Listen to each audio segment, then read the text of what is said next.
On our next little journey we're going to take here, we're going to go into an area that I really enjoy talking about, and that is the area of ethics. And the question that we're going to start with is, on this week, is, are you being manipulated? And the answer, of course, is yes. But before we start getting into the manipulation, not only of images, but of your mind and your thinking, we're talking about outright lying, visually, and the manipulation that goes into it. So, but before we get to start talking about that, I want to get a little clarity here on one of the things we want to talk about is, what is ethics? Well, ethics is a moral standard or a system of morals as defined by the dictionary. And of course, morals, we're dealing with the right and wrong, good and virtuous. In other words, what's right and what's wrong. Now, we can have a debate about absolute truth, but my question to you, if you say there is no absolute truth, my question would be, are you absolutely sure there's no absolute truth? Answer that question. That'll twist your brain for a bit.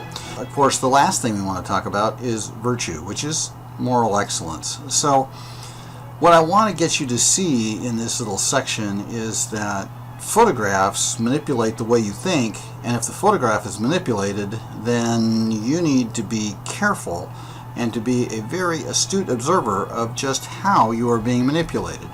I have some examples here which look pretty simple. Now, most of you are familiar with the yellow line in football, which marks the first down marker for the team with the ball. Now, you're going to say, well, that's no big deal.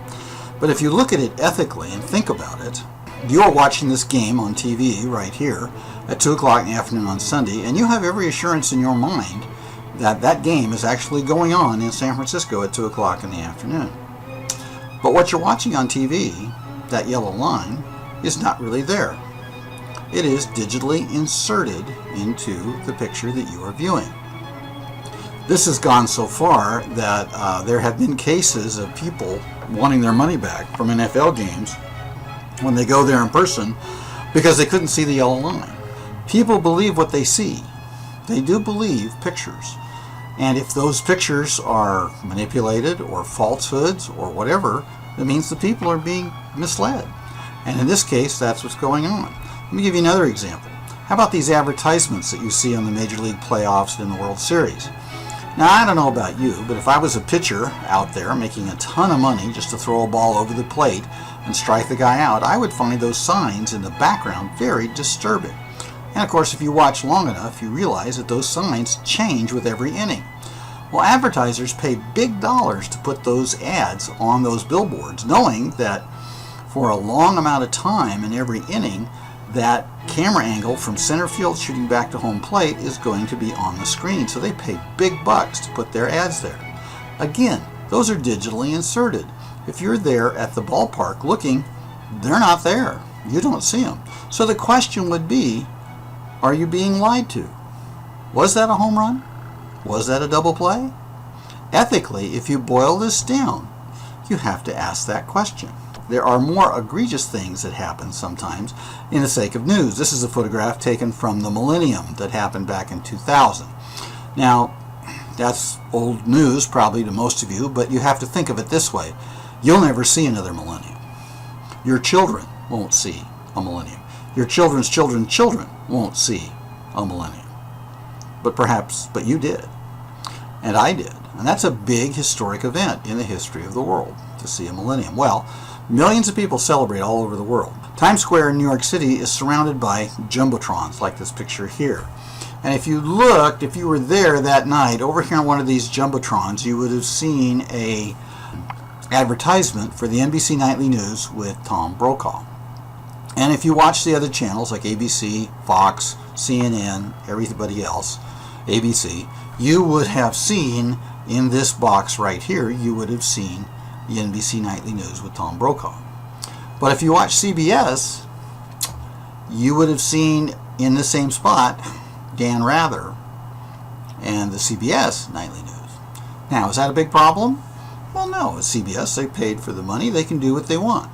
But ethically, let's look at it.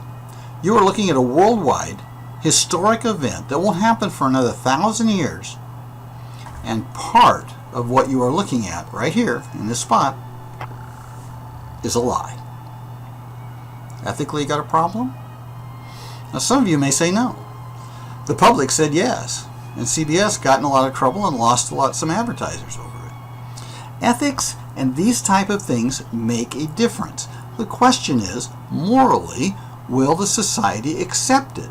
And I believe, this is personal opinion here, I believe we are at a tipping point or a major point of being complacent about what is the truth in a photograph and accepting whatever individuals want to put out at different times. I'm going to show you some examples of this. Now, this is not new. We've been manipulating photographs for many, many, many years. In fact, ever since they started doing photographs, we've been manipulating. National Geographic is, if you think about National Geographic, you think about factual truth. Well, that's not exactly the case anymore. They've probably gone off the wagon on a couple of things at this point, but this is one of their most egregious mistakes. This photograph, taken in Egypt, is a manipulation. It was spotted by the photographer who was still on location in the Middle East when he got a copy of the magazine. He basically called back to Washington, D.C., the headquarters of National Geographic, and basically said, whose photograph did they use for the cover? And they said, well, that's yours. No, it's not. He says that angle on the pyramids is not possible. This is the original photograph taken by the photographer in Egypt. And you can see that there is a significant amount of manipulation. See this pyramid right here? This thing's only been moved 800 yards. Well, let's see. Now you're taking something that is one of the 8 wonders of the world and you're just moving it half a mile. What's the big deal? It's not a problem. Who's going to know? Well, a lot of people knew. And they lost subscribers. They lost benefactors. Now, you have to remember, National Geographic is not a magazine. It is a society. And it is a benevolent society to help save the planet. And when people start pulling their money because what they see is a lie, it hurts them. I have read that it took National Geographic a good 5 to 6 years to recover from the losses they sustained during this incident. And they wrote a full apology to their readers regarding this. How did this happen? Somebody thought it just made a better sense to do this, to move this and make a more compelling photograph. And it's just an innocent deal. Who's going to care? Well, you're messing with the facts, and people do care. Here's one that happened just a couple of years ago. This is a story about how there was a problem with Hamas and Israel, which there is perpetually a problem there. Israel had blockaded a harbor because they didn't want Hamas bringing weapons in on boats into Lebanon, and they blockaded the harbor. Well, one night, Israeli soldiers searched a boat, and I guess a fight ensued, and one of the Israeli soldiers, as pictured here, was injured. Now, when this photograph was released, the photograph on your right was the photograph was released, and the story talked about Israeli aggression towards Hamas and how unfair it was what they were doing, and they paid the price. The actual photograph is here on your left, and you will see that there was an altercation with the knife being held right here by the assailant. The photographer was found out. This world opinion, when this was published, went against Israel very strongly. When this appeared, it changed a little bit, but not a lot. In other words, the damage had been done. One of the nasty things about the internet, if somebody puts something out bad or negative about you, you have 8 hours to respond. If you don't catch it within 8 hours, it's going to be out there forever. That's one of the nasty things of the news cycle that's out there. It doesn't even have to be news cycle. It could be Facebook, could be Twitter, could be any one of the social media. The theory is the same. We have to watch what is truth and what is out there. How the Middle East is photographed is sometimes very much up in debate. This is a prime example. Many of these protesters, when they're shot in the streets and stuff, are actually paid money to pose by correspondents, which to me is just abhorrent. I can't say that everybody does that, but I know some do. And you see the picture here on the right with all the photographers shooting the same thing, and the guy turns around, and this is portrayed as news. Are we being manipulated? Yes, we are. Most definitely we're being manipulated by these guys and their cause, and the media is a willing participant in that, unfortunately, many times. Now, that's not to say there aren't true journalists out there who away from this stuff, like I showed you Natchway, I'm sure he does. Many of the others are very honest and true journalists trying to do their job the very best way they can. The issue you have to remember is there are people like this doing things like this. So you have to be very careful on what you accept as truth. Then there are just the silly things that people do, like these fraternity brothers who basically grabbed a little fawn deer that they found out on their lawn in upstate New York and dragged it in and fed it beer and had a party with it. Now, and then they posted this on YouTube, and they had a good laugh of it until the next day when there was a knock on the door and game wardens showed up, and they realized that it was a felony not only to capture and put the deer inside the house, but then they were up on animal cruelty charges, and several of them actually did jail time for what they did. And this is just a stupid thing that people do. And, you know, childish prank, well, hey, maybe it is, but you know what? There were consequences to pay. There are other people who just want to manipulate, make people look stupid. They're vicious, like this one of Sarah Palin that surfaced during her vice presidential run. Her response to it was rather funny. She said, gee, I wish I did have a body like that. But totally fictitious story, fictitious image, didn't exist, didn't happen. Invented by somebody in their basement who was very good at Photoshop, and put somebody else's head, put her head on this woman, and made a joke out of it. Another one that wasn't so funny was this was circulated of George Bush on the day of 9/11 with the book upside down. The actual photograph is down here on the right, but this is what was put out on the internet as saying how stupid George W. Bush was on that day, or the day 24 hours afterwards. Did a lot of damage, very unfair, very disrespectful of the office of the president. You know, regardless of how you feel about politics on this, I don't think you'd want a picture of you out here like this, or anybody else. Again, the moral fabric is being challenged because everyone has the power to do this type of things with these photographs. Katie Couric, this is her promotional photograph when she was taking over the CBS Nightly News, and this is Katie Couric in reality here. And you can see that they just shaved about 25 pounds off her using Liquify filter in Photoshop. She protested and she said this has to be canceled, and you have to reissue this one, mainly because she said if I'm going to be believed in the news, I have to be honest on who I am. Good for Katie. Now, Jessica Alba, beautiful woman.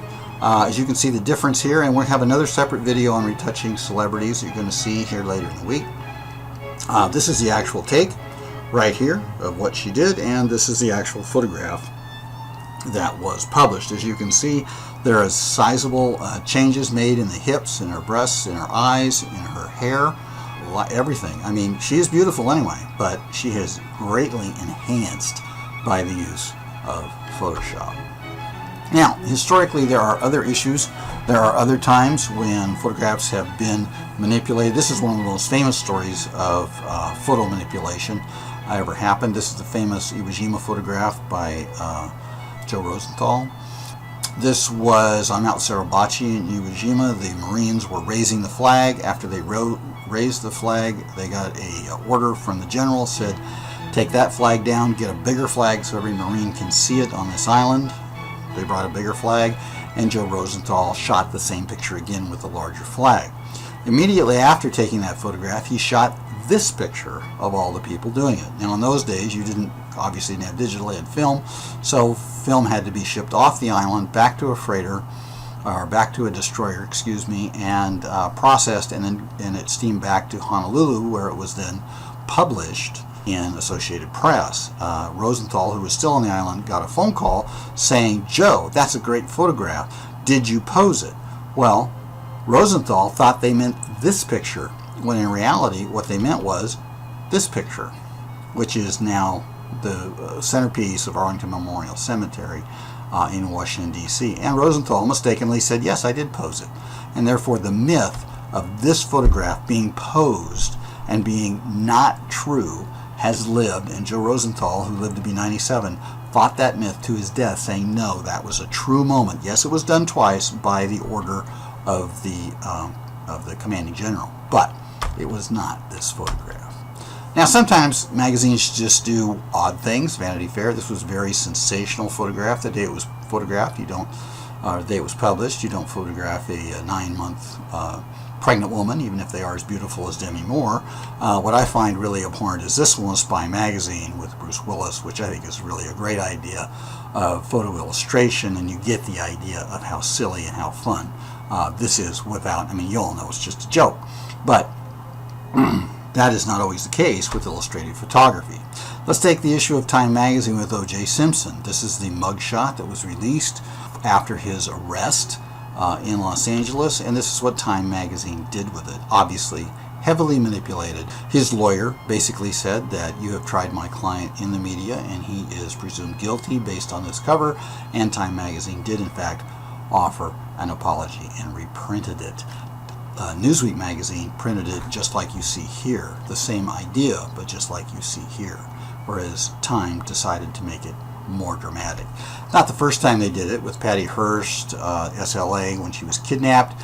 You can see here, this is her booking mugshot on the left, and this is how they published her. They put clothes on her, they changed her hair, they darkened her eyes, her mouth goes down a little bit more, her nose a little more pronounced. She looks a little bit more like a 1930s gangster than she does an heiress who was kidnapped. Kent State, this during the end of the Vietnam War. This is the photograph that was released to the media after a protest at Kent State. National Guardsmen opened up, 4 students were killed in this. This is the actual photograph taken by the photographer. It went on to win the Pulitzer Prize, and more than any other photograph probably helped end the war sooner than anything else. Now the issue here, can you see what is different between the two? That's right. There is a bar sticking up in the middle of the woman's head. Now, this one is the one that was released. This is the actual photograph. The fascinating thing about this topic is, or this situation, is this was not even noticed by the photographer until many years later. In 1974, it was common to take out abstractions by airbrushing them out like this to make a stronger photograph. It was a common practice.